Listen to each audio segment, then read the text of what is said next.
Welcome to another episode of Ghosts and Stuff. I'm here in sunny Long Beach, California, and tonight I'm going to be staying on the infamous Queen Mary. It's been noted as one of the most haunted ships in the world, from its colorful cast of guests to its military use. We're going to see if any of these spirits are still left here on this ship.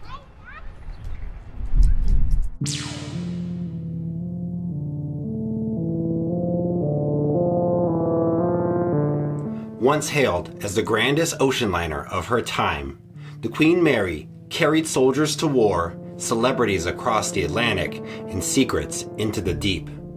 But today, she sits in Long Beach, California, as a relic to a bygone era, and according to many reports, a nexus to otherworldly activity.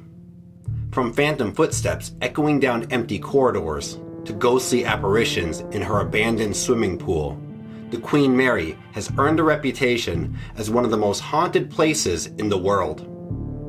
But how much of this is real, and how much is just a ghost story trapped at sea? Well, I booked a stay on the Queen Mary, so let's step aboard and find out. I packed my gear, grabbed my notes, and made the trip out to Long Beach Harbor to finally step aboard the Queen Mary and see for myself what secrets were lurking inside one of the most haunted ships in the world.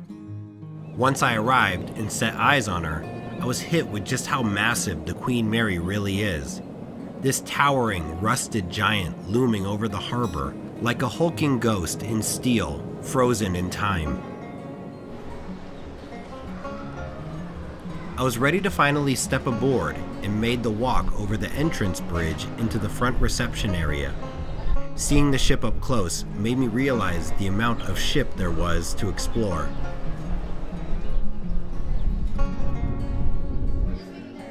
As soon as I entered, I was transported back in time through the aesthetics and timepieces that maintained the historical accuracy of the era.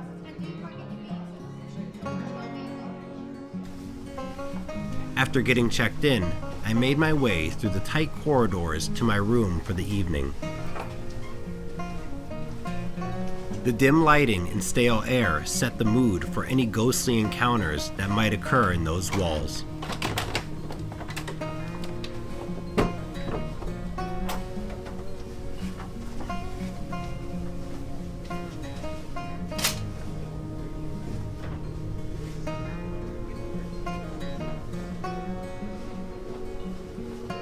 I guess this is it.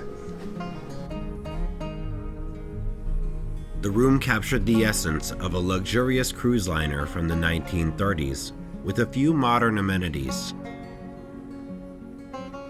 The ship used ventilation ports for temperature control that create a constant, quiet howling.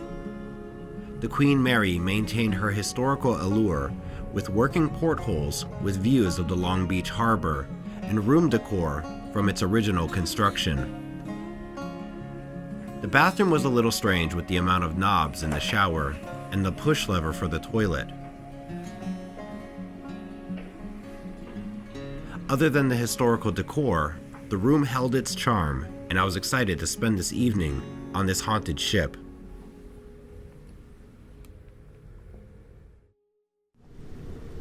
At check-in, I was given a map that would guide me through my exploration of the ship.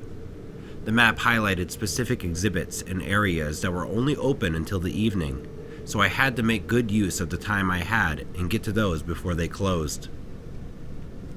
It was time to get out there and start looking.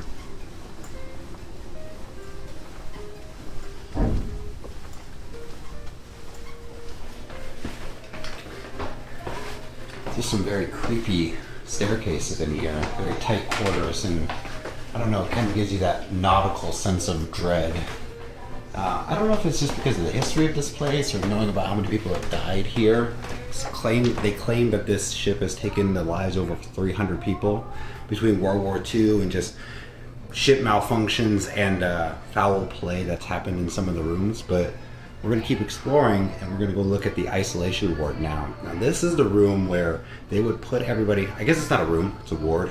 This is where they would put people who maybe contracted a disease that was very communicable, and they would put them here so it doesn't spread to the rest of the ship. And I guess you could say there would be a lot of spirits still lingering since bad things would happen in this isolation ward. So let's go take a look. And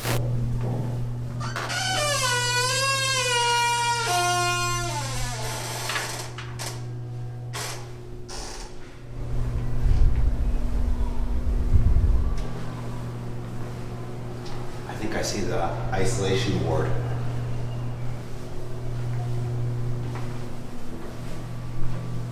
That's not creepy at all.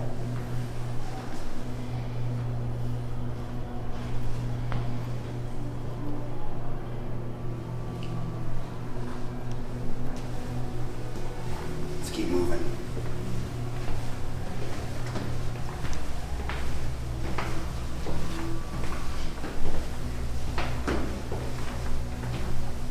Watch your step. They always have these warnings about this raised threshold so people wouldn't trip or hit their shins on this. You can actually go in the isolation ward.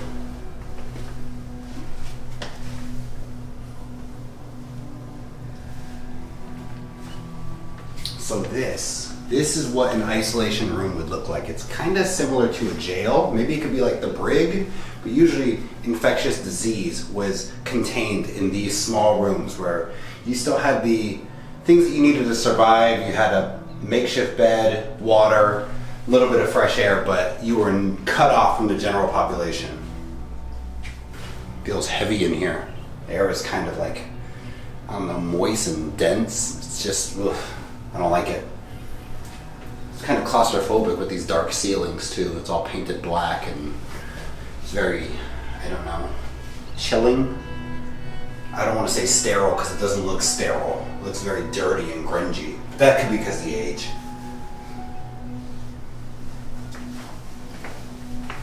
Let's go check out the rest of the isolation ward. Looks like they had some kind of like communal living, but I don't know what that is. See, here's a picture of that same room. Maybe when it was used for people with the same disease.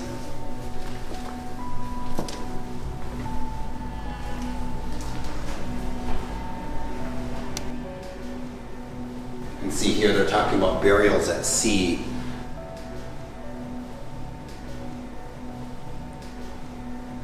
That about summed up the isolation ward. It was time to keep moving to get to the other exhibits. The ship was not the easiest to navigate, with many identical hallways and confusing staircases. The next place to check out was the children's playroom. The antique toys, along with the unsettling artwork, created the perfect atmosphere for children to haunt this space. There was like a weird picture of a vulture grabbing a giant pig with a man riding on it, and another painting of a gremlin on some guy's back.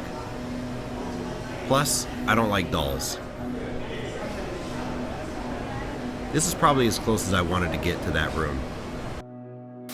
On my way to the next exhibit, I stumbled upon the most haunted room in the ship. And this is room B340. This is supposed to be the most haunted room, haunted stateroom in this whole ship. I don't know if somebody has this room and I don't really want to bug them, but it comes with a hefty price tag. Like I said, there's a lot of paranormal activity that happens here, and they had to shut this room down for a while before they reopened it up because of so much activity in this room. But I'm not gonna bug them. Get a little bit of footage, you know, do all that, but I'm not gonna bug them.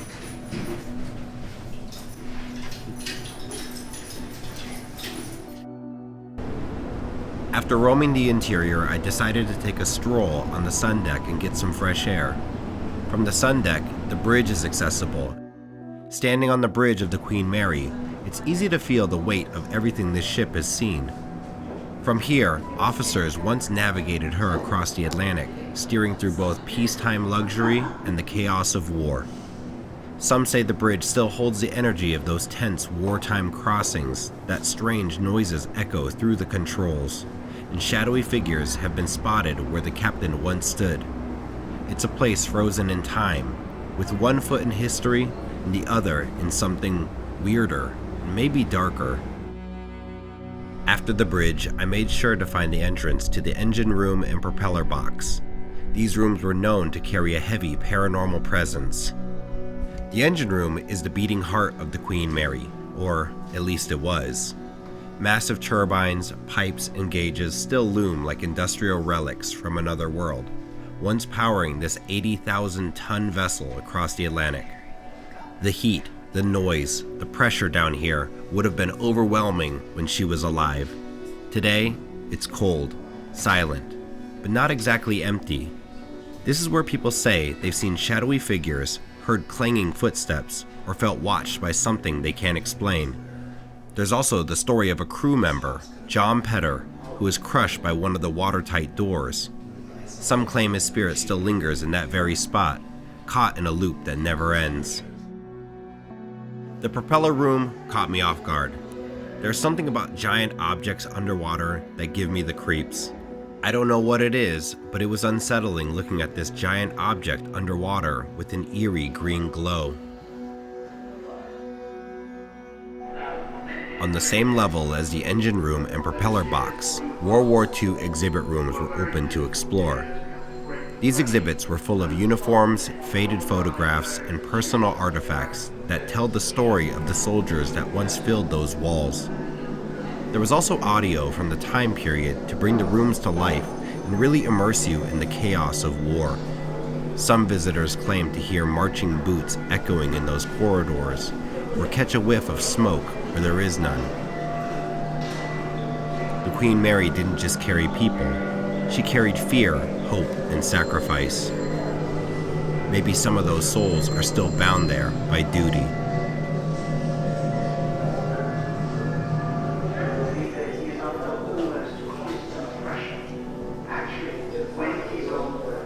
What's crazy is they crammed in so many soldiers in this tight hull of the ship, and for a cruise liner that was meant to hold 2,000, they were cramming up to 12,000 people onto this ship. So it was way overcrowded. So you had a lot of people who were in here crammed in conditions like this, and they said some of them died from heat exhaustion, some of them jumped overboard because they couldn't deal with it, and it was just too much. They painted the smokestacks that are red, they painted them this navy gray, and they blacked out all of the portholes. That's why they used to call this ship the Gray Ghost.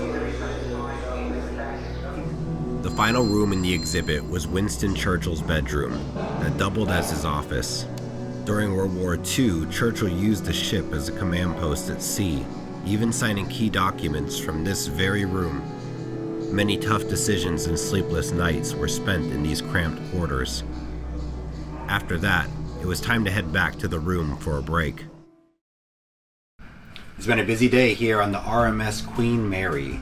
Been running around all over this ship, looking at all of the exhibits and all of the hallways, and I would say just the age itself kind of gives it a general creepiness, because there's a lot of creaks and, I don't know, strange noises throughout the whole ship that already give more credence to all of the rumors that you hear about this ship. Construction on this ship began in 1930. It would be delayed in 1931 due to the Great Depression, but she would hit the seas in 1934. She was top of the line in one of the fastest ships on the sea, able to reach speeds of up to 32 knots. Her main route was between England and New York. She was able to complete this trek in about 4 days. In 1940, World War II was raging, and the Allies needed every available vessel to transport men and supplies.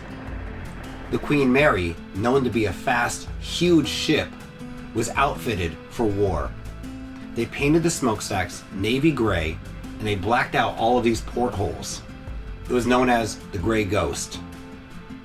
During the war, so many soldiers were transported in these walls, crammed into tight living conditions, many of them suffering from heat exhaustion or going mad just because of the cramped conditions. Some of them jumped overboard. This ship has claimed the lives of over 300 men, and those are the ones that we know about. This ship even participated in D-Day. In 1947, when the war was over, the Queen Mary was refitted for luxury lining again. Many famous people throughout history have also come to stay on this magnificent ship. These people include Audrey Hepburn, Winston Churchill, Clark Gable, Elizabeth Taylor, General Dwight D. Eisenhower, Walt Disney, and Jackie and Robert Kennedy. And you know there's a whole storied past with them. But there's a lot of people and a lot of history on this ship So who's to say that their footprint isn't still here today? She would continue sailing the seas until 1967 when it was retired, and the city of Long Beach actually bought it, and it's been docked here as a permanent staple in tourism and paranormal investigations.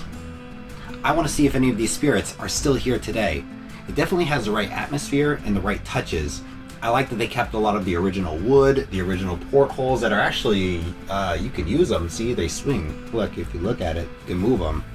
It's pretty crazy that these open up right to the Long Beach Harbor, right out here. There have been a lot of reported paranormal hotspots throughout the ship. Stateroom B340 is known to have the most paranormal activity, and they even shut that room down for many years due to how much activity was happening there and people being too scared to enter that room. It is accessible to the public now, but it comes at a pretty hefty price. The first class swimming pool is also supposed to be haunted by a young girl named Jackie. Some say that she drowned in that pool, but there's actually no records of a child dying there.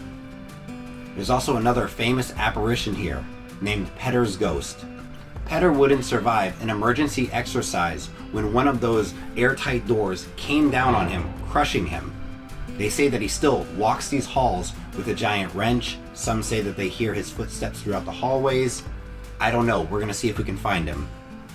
In room B474, there's a claim that a family had their lives taken in that room and that their daughter, Dana, still walks these halls near that room. Some people say that near the children's nursery, they hear the sound of children's laughter and playing or running through those halls near that nursery. I actually got to go look at it, and I have to tell you, that room is pretty creepy. It's kind of weird. I wasn't allowed to go in there, but even from the little glass display, the dolls in there and the paintings, it's super weird. Another known place for a lot of paranormal activity is in the boiler room and the propeller rooms. And you can see how those places can be very dangerous, and they have taken the lives of many engineers or mechanics who have worked in those rooms.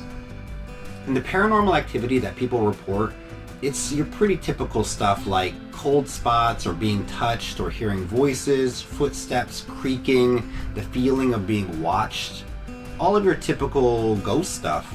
I'm hoping that I'm going to feel or see or hear something in my stay here. I'm going to be running around these halls throughout the night, and I'll let you guys know what I find. Let's go roam these halls, and I'm going to let you know how this whole stay went, and I'm going to take you on the whole journey throughout the Queen Mary.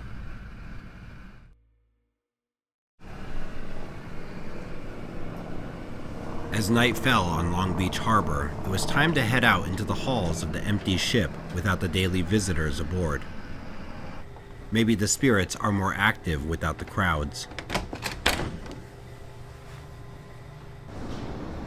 After dark, the Queen Mary becomes something else entirely. The crowds are gone, the exhibits are shut down, and the once busy hallways stretch out in silence. I walked alone through dim corridors where voices filled these spaces. The low hum of old music built the perfect setting for a ghostly encounter. The harbor breeze could easily be mistaken for a cold spot or create a ghostly whisper like the vents in the room. Walking through the ship, you can only wonder if you're really there alone. The crazy thing about walking the halls of the Queen Mary is that everything looks the same. It's always very liminal. Unless you meet one of these areas where things are kind of, like a staircase or a small change, but mostly it feels the same everywhere you go. It's kind of creepy. I wonder if I'll run into any spirits in these halls or in one of these small alcoves like here.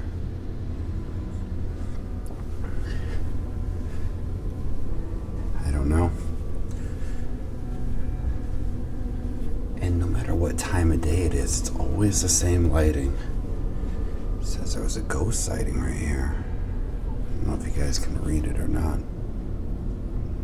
It says there is one, but who knows? Okay, so this this is the B474. This is supposed to be the room where the family was murdered, and the ghost of Dana still hangs out here in these hallways. That's supposed to be her room. I don't know what happened, but it was non-smoking. I know that. I continued my exploration of the exhibit rooms, trying to see if I could hear something or catch something out of the corner of my eye. Only the creaking of old floorboards and the faint sounds of life from the nightly operations could be heard.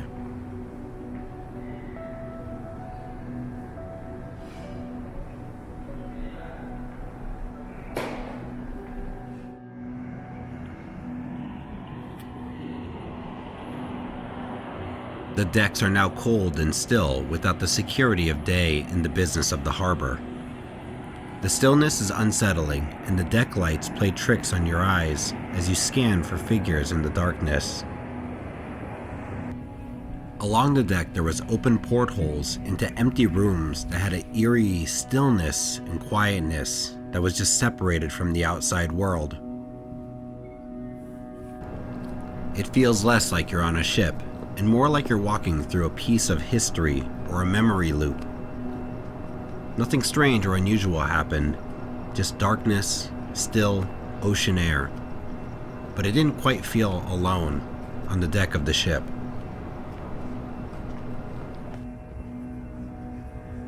After wandering the deck of the ship, I was faced with the massive visage of the Queen Mary, and it was time to head back to my room for the evening.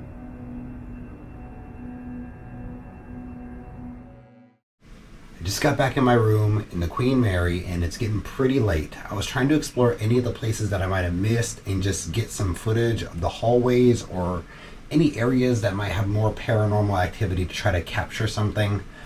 I'm not going to know until I look at all the footage and everything, but nothing so far. I haven't felt anything. Just heard some creaks and some movement. Got a little chilly in certain spots, but that just might be the ocean breeze coming in. So I'm going to let you guys know once I look at everything. I'm going to try to get some sleep. And then in the morning, I'll try to go to any other areas that might have been closed off or off limits in the middle of the night. But I'll update you guys and let you guys know what I find. All right, everyone. I'll see you in the morning.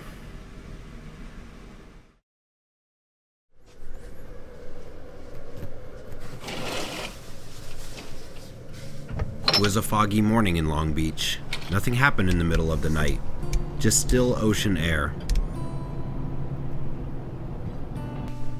I wanted to make one more attempt at looking through the ship and gather any last-minute footage of things I might have missed.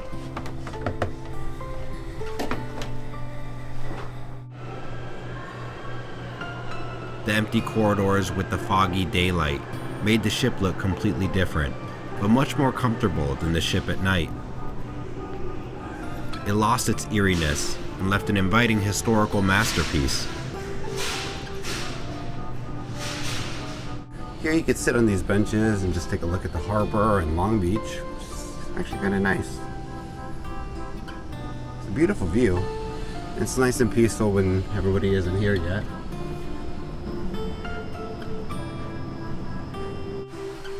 After the final walkthrough, it was time to bid this old ship adieu.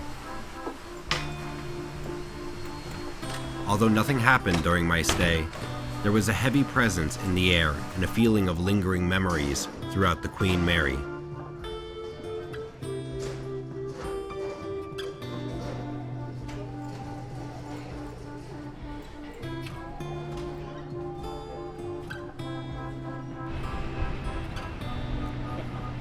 Well, I just got done with my stay here at the RMS Queen Mary. Nothing crazy happened in the night. It was actually a really good night's sleep with the cool ocean air coming in. There's a lot of creaks and sounds in the night, but didn't get touched or hear any voices or anything. But we'll check the footage and I'll let you know what happened my night here on the Queen Mary.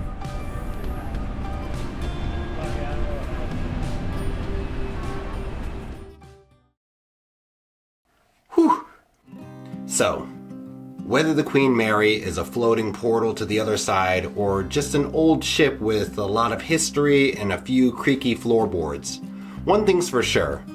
It's a beautiful ship with plenty of stories to tell. Ghosts or no ghosts, walking her decks feels like stepping into another world. Another world that still might hold some of its previous passengers. Some of the visitors, or maybe some of the soldiers, or maybe some of the children who are aboard that ship still might be walking around those corridors late at night. Here's a few things that I got from my stay there. This is my room key. I always like to keep little souvenirs from each of my investigations and places I go.